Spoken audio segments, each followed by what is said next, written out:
നമസ്കാരം. Village investor എന്ന YouTube ചാനലിലേക്ക് എല്ലാവർക്കും സ്വാഗതം. ഇന്ന് നമ്മൾ ഒന്നിച്ച് ഡിസ്കസ് ചെയ്യാൻ പോകുന്നത് ലീവ്സ് കോട്ടൺ എന്ന കമ്പനിയെ കുറിച്ചാണ്. ഡിസംബർ മാസത്തിൽ വിജയ് കേഡിയ അതിലൊരു ഇൻവെസ്റ്റ്മെൻറ്റ് നടത്തിയതോടെയാണ് ലീവ്സ് കോട്ടനെ കുറിച്ച് കൂടുതലായിട്ട് ആൾക്കാർ ശ്രദ്ധിക്കാനും അത് മീഡിയകളിൽ കൂടുതൽ ന്യൂസുകൾ വരാനും എല്ലാവരും ആ ഷെയറെക്കുറിച്ച് ഫോക്കസ് ചെയ്യാനും തുടങ്ങിയത്. എന്താണ് ലീവ്സ് കോട്ടൺ, എന്താണ് ഈ കമ്പനി ചെയ്യുന്നത്, എന്താണ് ഇതിൻ്റെ ഫണ്ടമെൻ്റലായിട്ടുള്ള കാര്യങ്ങളെക്കുറിച്ച് നമുക്ക് ചെക്ക് ചെയ്ത് നോക്കാം. ലീവ്സ് കോട്ടൺ എന്ന കമ്പനി ഒന്ന് അനലൈസ് ചെയ്ത് നോക്കാം. കഴിഞ്ഞ മാസം ഡിസംബർ 6-ാം തീയതി 197 രൂപ ഉണ്ടായിരുന്ന ഷെയറാണ്. ഇപ്പോൾ അതിൻ്റെ കറൻറ്റ് മാർക്കറ്റ് പ്രൈസ് 279 ഈ 80 രൂപയുടെ മാറ്റം വരാൻ കാരണം ഇതിൽ വിജയ് കേഡിയ 25 കോടി രൂപയുടെ ഇൻവെസ്റ്റ്മെൻറ്റ് നടത്തിയത് എന്ന ന്യൂസാണ്. ഇതിൻ്റെ ഷെയറിൽ ഇത്രയും ഒരു വോളിയം ബേസ് ചെയ്തിട്ട് വോളിയം നോക്കിയാൽ നിങ്ങൾക്ക് മനസ്സിലാവും. ഈ വോളിയം ബേസ് ചെയ്തിട്ട് കയറാൻ ഈ വോളിയം ബേസ് ചെയ്തിട്ട് തന്നെയാണ് ഈ ന്യൂസ് ബേസ് ചെയ്തിട്ടും വോളിയം ബേസ് ചെയ്തിട്ടാണ് ഈ ഷെയർ കയറിയിരിക്കുന്നത്. അപ്പോൾ ഇത്രത്തോളം ആൾക്കാർ അത് ശ്രദ്ധിക്കുകയും കൂടുതൽ ബൈക്ക് നടക്കുകയും ചെയ്തപ്പോൾ ഷെയർ പ്രൈസിൽ നല്ല ഫ്ലക്ച്വേഷൻ വരികയും നന്നായി കയറുകയും ചെയ്തു. എന്താണ് ഈ ലീവ്സ് കോട്ടൺ എന്ന് പറഞ്ഞു കഴിഞ്ഞാൽ ഇതിന് മേജറായിട്ട് ഇവരുടെ ബിസിനസ് ഇത് 3-വീലർ ഓട്ടോ എൻജിൻ മാനുഫാക്ചറിങ് ആണ് ഇവരുടെ മെയിൻ ബിസിനസ്. ഒരു ചെയിനിൻ്റെ ഓട്ടോ സെയിൽസ് വോളിയം തന്നെ auto engine 88,800, non auto engine 47,400. മെയിനായിട്ട് അവർ ചെയ്യുന്നത് ഇന്ത്യസ് ലീഡിങ് 3-വീലർ എൻജിൻ മാർക്കറ്റാണ് അവർക്കുള്ളത്. അവർ main business three wheeler engine manufacturing ആണ്. അതുകൂടാതെ അവർക്ക് ആംബെയർ എന്ന ഒരു ഇലക്ട്രിക് മൊബിലിറ്റി വെഹിക്കിൾ ഇലക്ട്രിക്കൽ വെഹിക്കിളുണ്ട്. ആംബെയർ എന്ന ബ്രാൻഡുള്ള വെഹിക്കിളുണ്ട്. അവരുടെ മാനുഫാക്ചറിങ് ഫെസിലിറ്റി 8 ഫാക്ടറിയാണ് ഉള്ളത്. അവർക്ക് 8 ഫാക്ടറിയാണ് ഉള്ളത്. മാനുഫാക്ചറിങ് കമ്പനി ഡിസ്ട്രിബ്യൂഷൻ നെറ്റ്വർക്ക് 9,000 ഉണ്ട്. റീറ്റെയിൽ ഔട്ട്ലെറ്റുകൾ 200+ ഡിസ്ട്രിബ്യൂട്ടർ, 20,000-ഓളം മെക്കാനിക്കുകളുണ്ട്, 700+ സ്റ്റോറുകളുണ്ട്. അവരുടെ മെയിൻ ബിസിനസ്സിൽ ഓട്ടോ എൻജിൻ മാനുഫാക്ചർ ആണെങ്കിൽ പോലും അതിൻ്റെ ഒരു പെർസെൻറ്റേജ് ബേസ് ചെയ്യുമ്പോൾ 61% എൻജിൻ മാനുഫാക്ചറിങ് ബിസിനസ്സും 23% ഇലക്ട്രിക് മൊബിലിറ്റി അഥവാ അവരുടെ ഈ 2-വീലർ ഇലക്ട്രിക്കൽ വെഹിക്കിളുണ്ട്.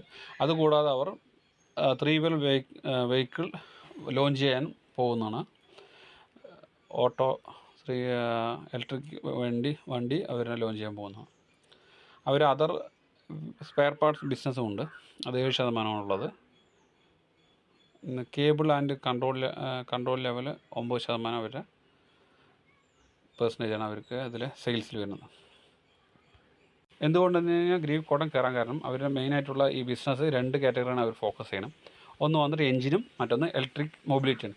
ഈ മൊബിലിറ്റി ബിസിനസ്സിൽ IPO ഇനീഷ്യൽ പബ്ലിക് ഓഫറായിട്ട് വരാൻ പോവുകയാണ്. അത് 1,000 കോടി രൂപയുടെ IPO അവർ കളക്ട് ചെയ്യാൻ ഫ്രഷ് ഇഷ്യൂവും ഉണ്ട്. അതുകൂടാണ്ട് ഓഫർ ഫോർ സെയിലുമായിട്ട് 1,000 കോടിയോളം രൂപ കളക്ട് ചെയ്യാൻ ഉദ്ദേശിച്ചിട്ട് അവർ IPO വരാൻ പോകുന്ന ന്യൂസ് ഉണ്ടായിരുന്നു. ആ ബേസ് ചെയ്തിട്ടും വിജയ് കേഡിയുടെ ഇൻവെസ്റ്റ്മെൻറ്റ് വന്നതുകൊണ്ടുമാണ് ഈ ഷെയർ ഇത്രയും കയറാൻ കാരണം. ഇതിൻ്റെ മാർക്കറ്റ് ക്യാപ്പ് പറയുന്നത് 6,476 കോടിയാണ്. അതിൻ്റെ ROCE 3.72, ROE 1.62. അഥവാ ഈ ROCE ഭയങ്കര കുറവാണ്.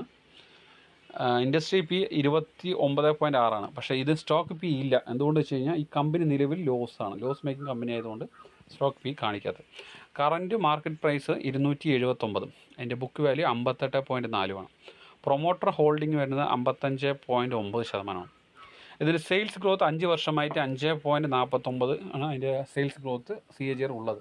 പക്ഷേ അതിൻ്റെ പ്രോഫിറ്റ് ഗ്രോത്ത് -614%. നിലവിൽ ലോസ് മേക്കിംഗ് ആണ്. അതുകൊണ്ടാണ് ഈ പ്രോഫിറ്റ് ഗ്രോത്തും പ്രോഫിറ്റ് ഗ്രോത്ത് മൈനസിലും PE റേഷ്യോ കാണിക്കാത്തത്. അതിൻ്റെ ഹൈ വന്ന് ഒരു വർഷത്തിൽ ഹൈ പോയത് 320, low 112. Dividend yield 0.72, face value 2 rupee. Debt equity ratio 0.06. Debt ഭയങ്കര കുറവാണ്. സെയിൽസ് കഴിഞ്ഞ വർഷത്തെ ഗ്രോത്ത് 1.79. അതിൻ്റെ ഒരു വർഷമായിട്ട്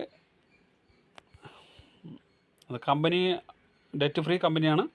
പോസിറ്റീവ് സൈഡ് പറയുകയാണെങ്കിൽ അതിൻ്റെ സ്റ്റോക്ക് ട്രേഡിങ് 4.77 ടൈം ബുക്ക് വാല്യൂവിനും കാട്ടി 4.77% കൂടുതലാണ് ട്രേഡ് ചെയ്യുന്നത്. അതുകൊണ്ട് അത് നെഗറ്റീവ് സൈഡായിട്ട് കാണിക്കാം. കമ്പാരിസൺ ചെയ്യുകയാണെങ്കിൽ അതിൻ്റെ sales market capitalization leading Cummins ആണ്, പിന്നെ കിർലോസ്കർ ഉണ്ട്, അതിനുശേഷം ഗ്രീവ്സ് കോട്ടൺ 6475 കോടിയാണ് ഇത് മാർക്കറ്റ് ക്യാപിറ്റലൈസേഷൻ. അതിൻ്റെ സെയിൽസ് പറയണത് കുമിൻസിൻ്റെ സെയിൽസ് ക്വാർട്ടർലി സെയിൽസ് 2492 വരുമ്പോൾ ഗ്രീവ്സ് കോട്ടൻ്റെ വെറും 705, അഥവാ കുറവാണ്. കുമിൻസിനെ സംബന്ധിച്ചോളം അതിനെക്കാട്ടി സെയിൽസ് കുറഞ്ഞൊരു കമ്പനിയാണ്. മാർക്കറ്റ് ലീഡറാണ് കുമിൻസ്. പിന്നെ ഇതിൻ്റെ റിസൾട്ട് നോക്കുകയാണെങ്കിൽ സെപ്റ്റംബർ 2021 374 കോടി സെയിൽസ് ഉണ്ടായിരുന്നതാണ്. ഇപ്പോൾ സെപ്റ്റംബർ 2024 വരുമ്പോഴേക്കും അത് 705 കോടിയാണ്. എക്സ്പെൻസ് 682. കഴിഞ്ഞ ക്വാർട്ടറിനെ അപേക്ഷിച്ച് സെയിൽസ് കുറവാണ്, 727 കോടിയിൽ നിന്ന് 705 കോടിയിലേക്ക്. അതിൻ്റെ കഴിഞ്ഞ വർഷത്തെ ക്വാർട്ടറിൽ ഈ മാസം കമ്പയർ ചെയ്യുമ്പോൾ പ്രോഫിറ്റ് 35 കോടിയായിരുന്നു. അത് ഓപ്പറേറ്റിംഗ് പ്രോഫിറ്റ് ഇപ്പോൾ വന്നിട്ട് 23 കോടിയാണ്. ജൂൺ സംബന്ധിച്ചോളം സെയിൽസ് 640 കോടിയിൽ നിന്നുണ്ട്. സെപ്റ്റംബർ ക്വാർട്ടറിൽ നമുക്ക് കൂടിയിട്ടുണ്ട് 705. ഓപ്പറേറ്റിംഗ് പ്രോഫിറ്റ് 27 കോടി. കമ്പയറേറ്റീവ് പ്രോഫിറ്റ് മാർജിൻ കുറഞ്ഞതുകൊണ്ട് 23. ഓപ്പറേഷൻ പ്രോഫിറ്റ് മാർജിൻ വരുന്നത് കഴിഞ്ഞ ക്വാർട്ടറിൽ 4%, ഈ ക്വാർട്ടറിൽ 3% ഉള്ളൂ. മാർജിൻ കുറവായതുകൊണ്ടാണ് ഓപ്പറേറ്റിംഗ് പ്രോഫിറ്റ് കുറഞ്ഞത്. പിന്നെ അതിൻ്റെ നെറ്റ് പ്രോഫിറ്റ്, മെയിനായിട്ട് ഇതിന് പ്രശ്നം വരുന്നത് ടാക്സാണ്. നല്ലൊരു ശതമാനം ടാക്സ് പോണത് കൊണ്ട് അത് ലോസിലേക്കാണ്. കഴിഞ്ഞ 4 ക്വാർട്ടർ നോക്കുമ്പോൾ 4 ക്വാർട്ടറിൽ ഇപ്പോൾ കഴിഞ്ഞ ഡിസംബറിൽ നോക്കുമ്പോൾ 46 കോടി പ്രോഫിറ്റ് ഉണ്ടായിരുന്ന കമ്പനി മാർച്ചിൽ വരുമ്പോൾ 46 കോടി പോയിട്ട് 13 കോടി ലോസും, ജൂണിൽ വരുമ്പോൾ പ്രോഫിറ്റ് ഇല്ല ലോസില്ല എന്ന ലെവലായി. കഴിഞ്ഞ ക്വാർട്ടറിൽ ഈ സെപ്റ്റംബർ ക്വാർട്ടറിൽ 14 കോടി ലോസിലാണ് നിലവിലുള്ളത്. കമ്പനി ലോസ് കുറച്ച് വരുന്നതായിട്ടാണ് കാണുന്നത്. സെയിൽസ് 2013 1900 ആണെങ്കിൽ ഇപ്പോൾ 2633, 2024 സംബന്ധിച്ചോളം 2633 നന്നായി കൂടിയിട്ടുണ്ട്. അതുമാതിരി തന്നെ അതിൻ്റെ മെയിനായിട്ട് അതിനെ ബാധിച്ചത് പറഞ്ഞാൽ പ്രോഫിറ്റ് മാർജിൻ. 2023 മാർജിൻ പറയുമ്പോൾ 13% പ്രോഫിറ്റ് മാർജിൻ വരുന്നത്, ഓപ്പറേറ്റിംഗ് പ്രോഫിറ്റ് മാർജിൻ. ഇപ്പോൾ അതിൻ്റെ പ്രോഫിറ്റ് മാർജിൻ വരുമ്പോൾ വെറും 3%. അത്രത്തോളം കോമ്പറ്റീഷനും അതിൻ്റെ പാർട്സുകളുടെ വിലക്കയറ്റമായിരിക്കാം ഇതിന് മെയിനായിട്ടുള്ള കാരണം. വിലക്കയറ്റമായിരിക്കും മെയിനായിട്ടുള്ള അതിൻ്റെ പാർട്സ് കാരണം.